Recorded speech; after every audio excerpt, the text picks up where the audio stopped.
दोस्तों, एक एसपी साहब एक होटल की जाँच-पड़ताल के लिए अचानक एक होटल के अंदर पहुँचते हैं और उस होटल में जो काउंटर पे लड़की बैठी होती है, वहाँ जाते हैं, उनसे थोड़ी बातचीत करते हैं और बातचीत करने के दौरान क्योंकि वो उस होटल की जाँच-पड़ताल के लिए आए थे कि यहाँ पर आखिर होता क्या है? कहीं यहाँ पर कुछ गलत तरीके का काम तो नहीं होता? तो उससे बातों-बातें पूछते हैं कि मुझे एक कमरा चाहिए और कमरे में साथ बिताने के लिए साथ में क्या एक लड़की मिल सकती है? तो जो काउंटर पे फीमेल बैठी होती हैं, वो चुपके से कहती हैं जी हाँ, आपको लड़की मिल तो सकती है, लेकिन उसके लिए आपको ज़्यादा पैसे चुकाने पड़ेंगे।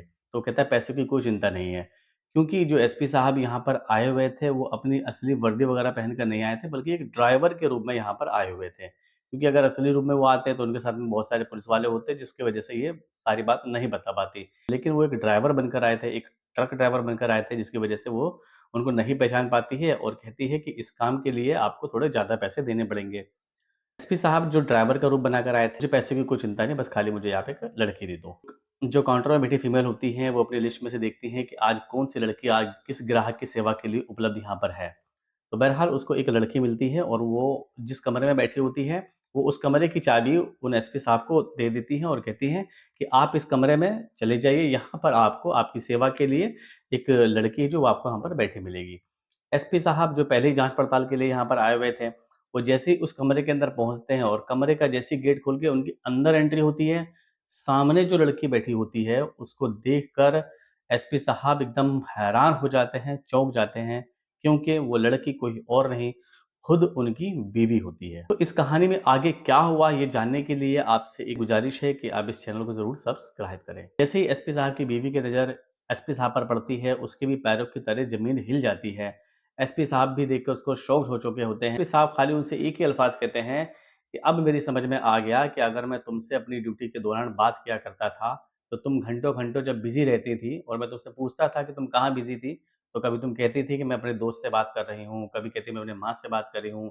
इस तरीके से तुम मुझे बरगला रही थी। लेकिन आज तुम्हारी सारी की सारी चोरी, सारी की सारी झूठ पकड़ी गई है, इसलिए तुम बगैर कुछ बहाना बनाए मुझे सच्ची बात बता दो, आखिर तुम यहाँ पर किसका इंतज़ार कर रही थी?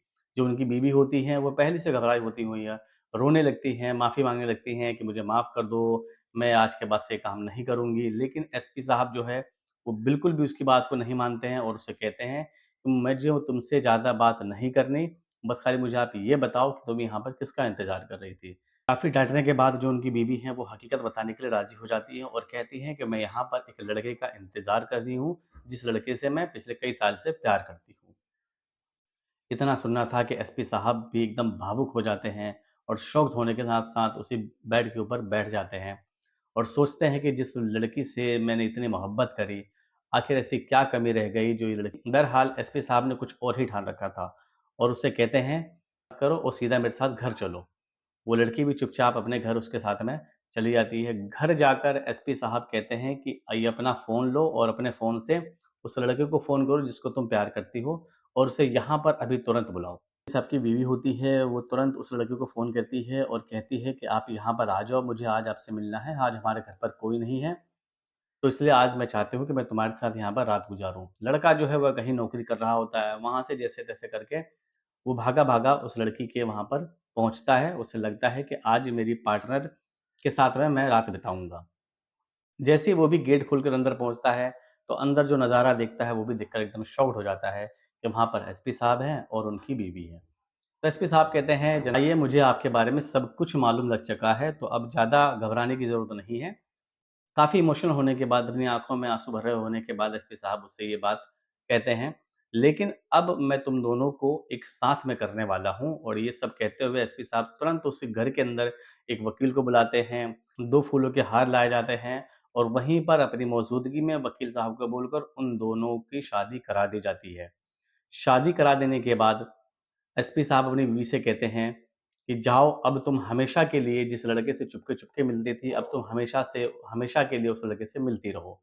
और इस तरह से करके अपनी बीवी को उस लड़के के साथ में शादी करके भेज देते हैं। एसपी साहब की बीवी बहुत रोती है, बहुत चिल्लाती है, मुझे माफ़ कर दो, ऐसा है, मुझे माफ़ कर दो, गलती हो गई। लेकिन एसपी साहब कुछ भी सुनने को राज़ी नहीं होते हैं। बहरहाल एसपी साहब की जो बीवी होती है, वो उस लड़के के साथ में शादी कर चली जाती है। अब एसपी साहब जो यहाँ पर होते हैं, शायद मैं ही इसको वक़्त नहीं दे पाया, इसलिए कहीं और की तरफ इसका दिल गया। एसपी साहब कुछ दिनों के बाद एक गरीब घर की और एक नेक लड़की को देखकर उससे शादी कर लेते हैं और शादी करने के बाद वो ज़्यादातर वक़्त अपना उस लड़की को देने लगते हैं, जो उसकी गरीब घर की लड़की जो उसकी बीवी बन चुकी हुई होती है। एसपी साहब ने अपनी बीवी के साथ में जो करा, क्या वो सही करा? आप मुझे कमेंट कर कर ज़रूर बताइएगा। वीडियो में इतना ही, मिलते हैं नेक्स्ट वीडियो में अगली स्टोरी के साथ में, तब तक के लिए आप लोग इस चैनल को ज़रूर सब्सक्राइब करते हुए जाएँ।